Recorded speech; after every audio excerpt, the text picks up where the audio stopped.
Good evening, good morning, good day, everyone, and welcome to another episode of Africa Asia podcast. And today we are doing a general recap on conversations that we've had about Africa and issues affecting Africa.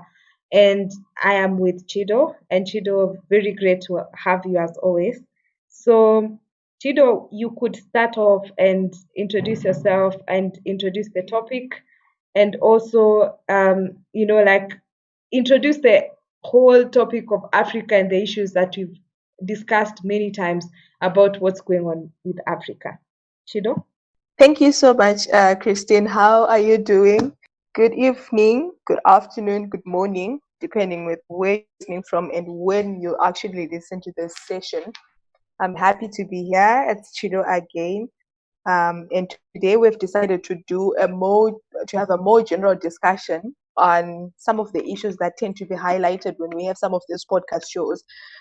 For instance, there have always been arguments around, trying to justify why Africa is not developing like most other continents. And I've heard arguments like, oh, because we were colonized at some point. I've heard arguments of bad leadership and lack of political will. I've heard arguments with regards to resources, not actually having enough resource to drive economic or any development of any sort. And I feel like, some of these issues, they tend to be flagged throughout discussions, but actually not really, explained, spoken to. And I think the issue of colonization is very close to my heart because that's been a long-standing accuse. But is it really an excuse, or there are actually some places where it's really an issue that has to be addressed, and most people are not willing to actually come out and talk about these issues? So yeah, we can definitely continue having this conversation, Christian. Okay, thanks, Chido, for that. And I think to begin with, I will start with a topic that we've discussed in the past. And this is with regard to African countries taking a stand on something that they have agreed on, which they don't seem to follow through on. So, for instance, I know like discussions at the Africa Union. So, an agreement is passed, or like for instance, the Africa Continental Free Trade Area. Countries agree and sign to these agreements, and they undertake to take certain actions, and they never follow through. So, for instance, now since the Africa Continental Free Trade Area became effective, then countries, there are certain negotiations that they should have posed. For instance, when you're negotiating with other countries that are outside the African continent, you need to consider that you're now part of the free trade area. But countries never seem to actually take that into account when they go negotiating for these deals. So that is one area for me that I think, even as we look at problems of whether it's colonialization or it's leadership, there seems to be a disconnect on that one point. And then the second thing is, and this one I'm very passionate about it, especially because African countries keep saying they are colonized, and that is the source of the problems that exist. But when you look at it, sometimes they invite the third party interference themselves.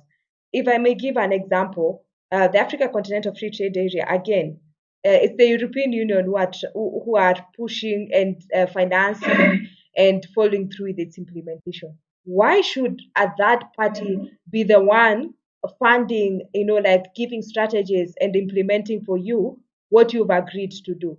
If you look like at the COMESA Digital Free Trade Area, it's being funded by someone outside the COMESA region, and it's such a person who is driving the agenda. And whenever you look at these things, Africa comes up with an agenda that they say they want to uplift themselves.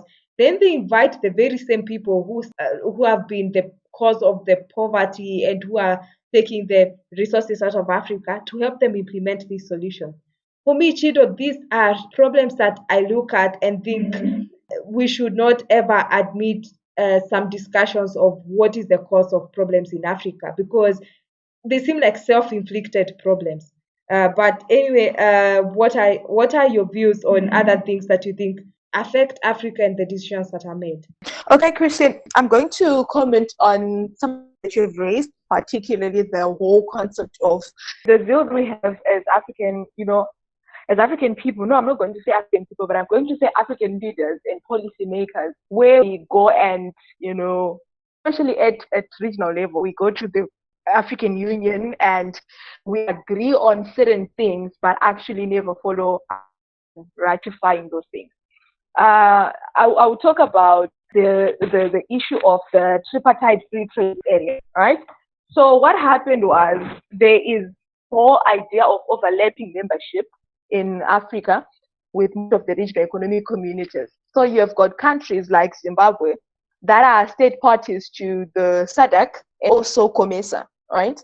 Which is quite, okay, if you look at it from the main objectives for really starting up these regional economic blocks in the first place. Because if you look at regional economic communities like SADC, they were mainly for political reasons, trying to help each other throughout the process of liberation and independence. But they evolved to also get into this whole economic factor of development, right? So it was mainly for political development, political, social, which also then started incorporating elements of economic development. And if you look at COMESA is pretty much set aside to be a common market for East African communities, which is purely an regional economic bloc, right? But then, if you then start looking at rules of, things like rules of origin, preferential trade terms, and all these other things, it becomes very much difficult for countries to start trading with one another because there are a lot of trade rules, or so to say, that come into place. Therefore, there was then this need to actually try and consolidate the three regional economic communities, that is SADC, COMESA, and the East African community, to come up with a tripartite free trade area so that they deal with this whole issue of overlapping membership, right? But the funny thing, Christy, the agreement was drafted. People went and agreed on coming up with something like that. And right now, the agreement exists, but it has not reached the level of ratification, like the minimum level of ratification, which is 14 countries, right? Which basically then leads me to this conclusion that leaders go to the African Union or to all these other summits that they go for, they sit down, they talk, they agree on things that they have no intention of following up on. And I promise you that in most African countries, even those that ratified and those that have not yet ratified, there was hardly any public consultation and engagement that actually happened. People, they just decided this is what they wanted. And I always lament the Convention on Cybersecurity because it's something that is very close to my heart. Again, since 2014, that is not yet come into force because it can't reach the level of ratification, like the minimum threshold of ratification. But the question is, who was sitting on the negotiating table? Who was actually talking about these issues? Even if we look at how Africa is represented at multilateral level, you realize that the representation is so limited, and it leaves a lot to be desired, which basically means that there's a lack of seriousness within the continent generally when we start looking at these other issues of economic consideration. I'm going to come back and talk about colonialism a little bit because I want to talk about France and French colonies, but I'm going to give you a chance to say something. Okay, Chido, those are very good observations that you make, and especially with regards to the seriousness after implementing, no, the seriousness to implement something that you've gone and negotiated, and then for some reason it just almost you don't take it seriously. It's even a waste of resources to spend that amount of time sitting at the Africa Union building to come up with things and not implement them. It's defeating in every way. But then also, I think another aspect that has come up in our discussions in the past is also with regard to how policies are made in different African countries without foresight, without looking at what does the future hold, where is the future going, what's the strategic thing to do at this point. So for instance, it's not that it's in a corner of the world where we know, for instance, how the digital economy is going to affect the future of the global economy. It's not a hidden secret. It's right there in front of everyone in the world right now. Yet, when policies are made, even as you're saying, the Africa Union Convention on Cybersecurity and Personal Data Protection, someone just doesn't seem to take that into account in their planning.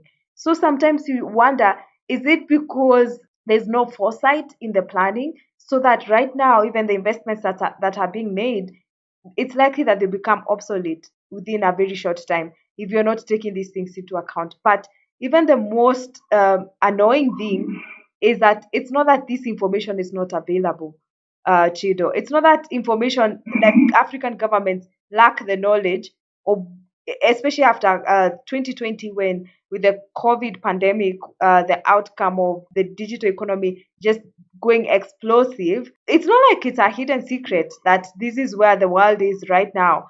But then the government, African governments, just don't seem to, I don't know, bring it to their minds in their planning. And then also, like something we discussed last time about like internet shutdowns. For what reason does government still think that internet is a luxury and not a need for their citizens? So that someone decisions that are made, you just really wonder if we can go anywhere without someone looking at the reality and reacting to the reality, as you say. But then as you come to speak about like the issue of like colonialization and the French colonies, I think the thing to say though is that African countries need to be smart. The decisions that you make need to be smart, and they need to be, whatever the situation happened 50 years ago, you need to make decisions that can help you today. So if you entered into agreements, and I'll give you an example, like you see, like for most of the British colonies, you'll find that there's some like the Commonwealth, war graves, or such Commonwealth organizations that were started by the Queen.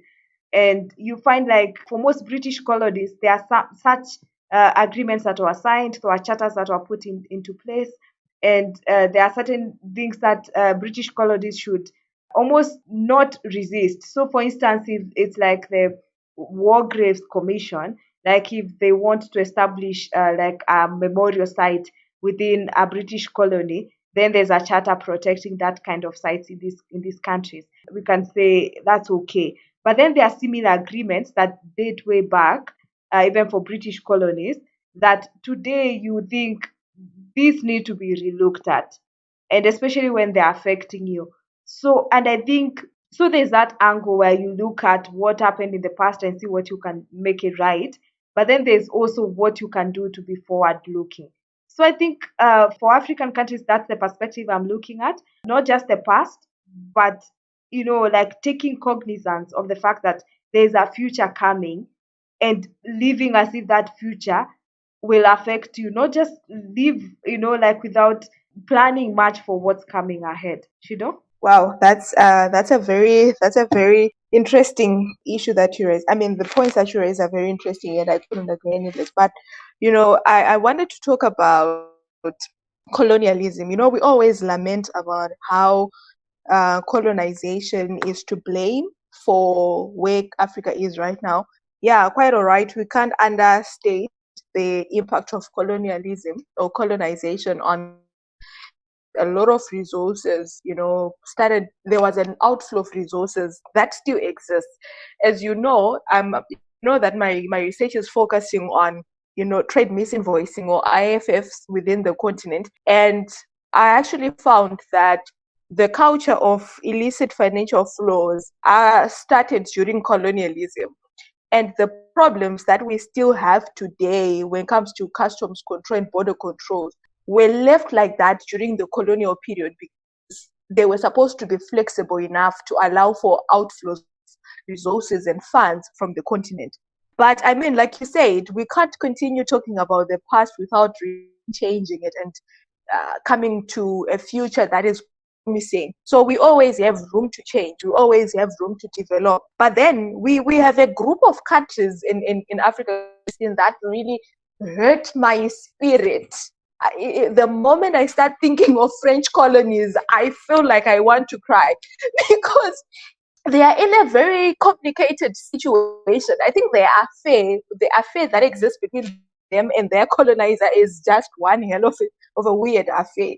So people who have done research actually say that during the period of independence, when most African countries were actually gaining independence from their colonizers, uh, French French colonies together with British colonies were more or less on the same level when it comes to gross domestic product. But getting into the period of 2000 and where we are now, the gap has widened significantly, in terms of GDP, economic growth, even infrastructure. Like, we can't even have conversations about, economic growth or economic indicators without really looking at how so underdeveloped and undeveloped those places are.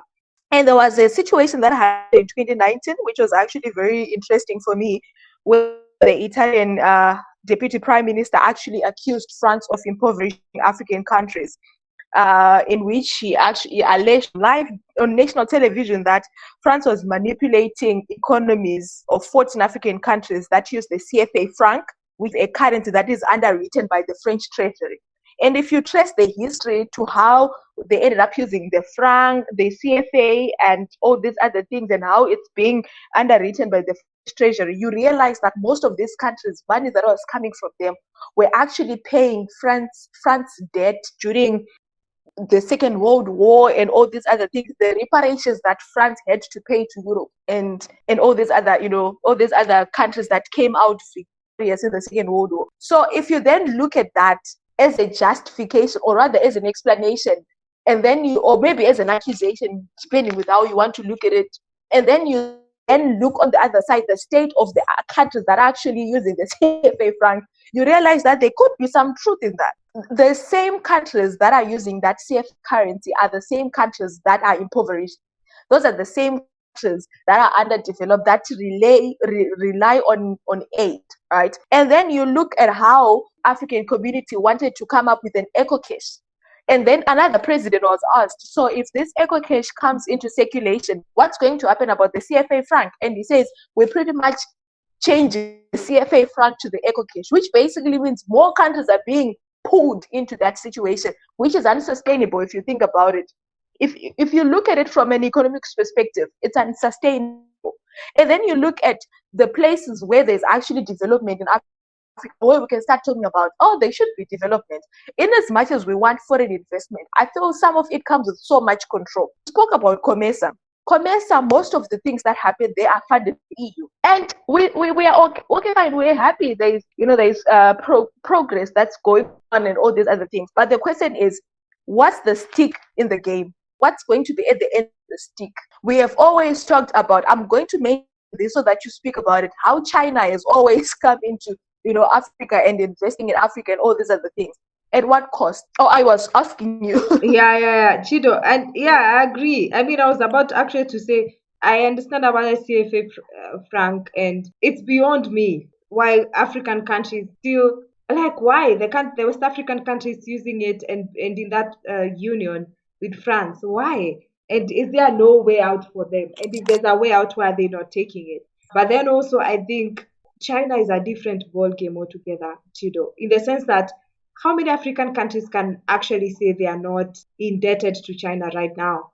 And the loans keep coming and coming, and whatever infrastructure is being developed is going to be used as collateral.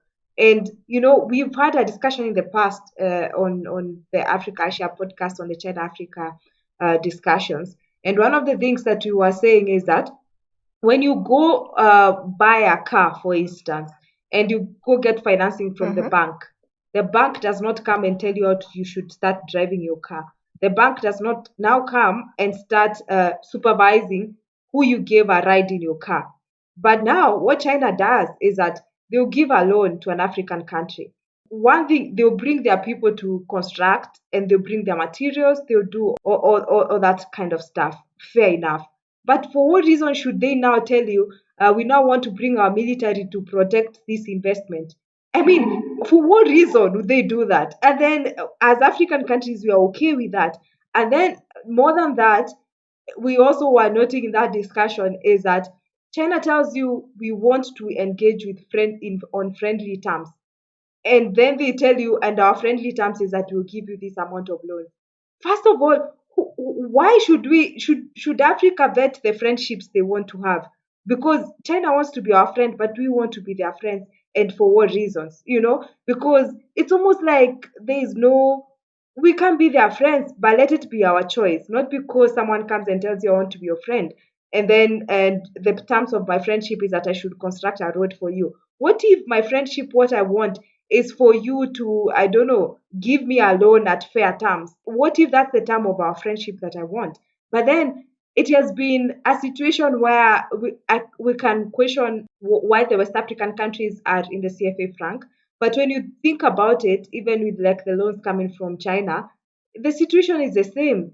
And I think, to be honest, is because leaders are very self-serving in Africa.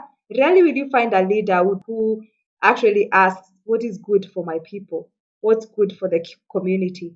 What would work best for these people? Most people just ask, which is the quickest way to make money? And then, as Chido, as you've said in the past, African leaders, someone gets into the office and they'll never want to leave. I mean, I'm telling you, you are president, but you might just as well be a monarch, because now you're elected once, and for the rest of the period, you will remain as president for 50 years, and then make sure it's your son who comes in, who is at the age of 60, and they will remain for another 40 years if they can. And then we call it democracy, but how eventually it pans out, it's more like of a monarchy. But Chido, I think we can give our closing remarks on this topic. Quite interesting. We can go on and on. Then yeah, then we call it a night. You had already started a fire that was burning in me when you spoke about a friendship and how a person comes to you and they say they want to be your friend and they detect the terms, and they, instead of actually this is what I want, my mind was triggered to remember the conversation that we had concerning foreign aid and conditionalities in Africa. And in as much I want to single out foreign aid or in foreign invest being bad in Africa, I want to ask this question: the money that has been getting in so far, where has it been going?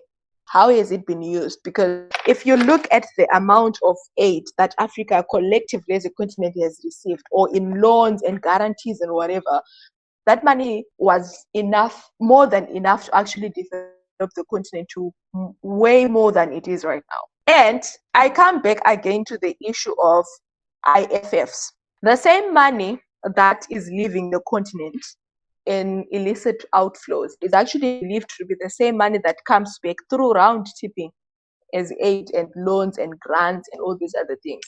So at the end of the day, it's the same money that's in circulation. Fine, it's the same money in circulation. It doesn't matter. But the question becomes, the people that are actually receiving those grants, how are they using the money? What are they using the money for? Because we haven't seen anything that is satisfying. You get what I mean? And I feel like China coming to say, you know what, we're going to build roads for you, we're going to build bridges for you, is because China has noted how for a long time just giving money or injecting money to Africa does not work, because somebody is going to fatten their pockets, and they will make sure that they probably fund elections so that they stay in power and they continue getting more money. Government debt continuously growing, but with nothing to show for it, with no output whatsoever. I remember there is this other funny statement that used to circulate, that African countries are like, that uncle from the village, that you can't give money to go buy bread because they're going to buy potato crisps. So what you'd rather do is you go buy bread for them and give them the bread and possibly butter it, because if you don't, they're still probably going to try going back to the tuck shop and return it for money so that they can buy sweets. So if you then look at it, it then becomes an issue of, I don't think we have to blame Europe. I don't think we have to blame France. I don't think we have to blame China, the US, or whoever. The problem is within, and if we don't take out that cancerous problem that we have, I don't think we're going to get anywhere. And the whole culture of blame game, shifting the blame and blaming every other person next, is what led us to where we are now, because we can't be accountable and we can't take responsibility for our shortfalls. Yeah, Chido. And that example that you gave, I would assume it was given in the African context. Because, and then the funny thing is that this uncle is the one who you elect to be president. So now, when they're given money and they just go do something else than what it was intended for, and if they find a chance, they will even try get it in cash, even when, for instance, China comes and constructs the roads. If some countries, if they could sell those roads, some governments, and make money off it, they would. But I agree, there's a problem that's internal, and until the day that we actually realize that this is a problem that we need to deal with within Africa and question what's going on, change our mindsets, and I think realize, deal with it as if it's a problem. It's not just a situation we are in. We speak as if it's a condition, a helpless condition that we are in. Until the day we stop, we deal with it as if it's a problem that needs to be solved and to which solutions exist, then we cannot move forward. Because the minute you sit down and the only thing you can do is complain. Complaining can have no end. But until the day you realize that I'm not just complaining, I'm speaking about my problem. I'm sitting here and saying, self diagnosing and realizing this is my problem and these are the possible solutions, then you can move forward. But until the time we come to that realization and the leaders come to that realization, there'll be no point where you move forward. You will just always look for something to blame. So right now, the quickest person to blame is China. And for all its worth, you can say that the investments that China is leaving in Africa, they actually are improving. If it's infrastructure, the roads were not there, there was no electricity. There's a transformation.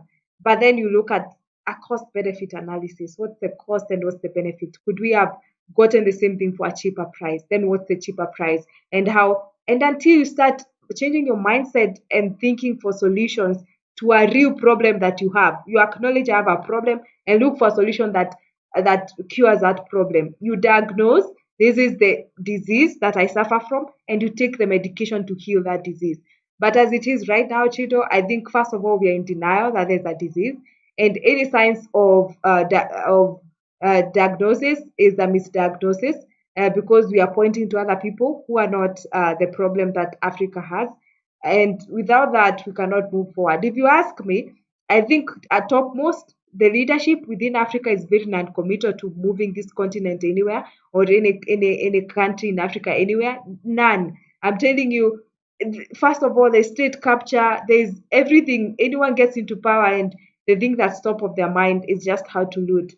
And then I think leadership is top. The population itself within Africa, they're just very comfortable. You don't want to, like even you as a private business to like look at how I can move forward. And by forward, I mean you can be forward thinking, but take into account what's coming for businesses, take into account what's the impact of the digital economy, move with the times, look for when you have an opportunity, take it.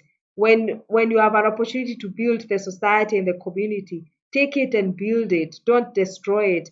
If it's our culture, and especially like as we were discussing the other day, how culture affects the growth of the digital markets within Africa, it goes down to the family. Like you need to make decisions that have logic. But Chido, I think we just need to end. We can go on and on. For myself, I thank everyone for listening in. I thank everyone who follows our conversations. And when you listen to this, please share your comments.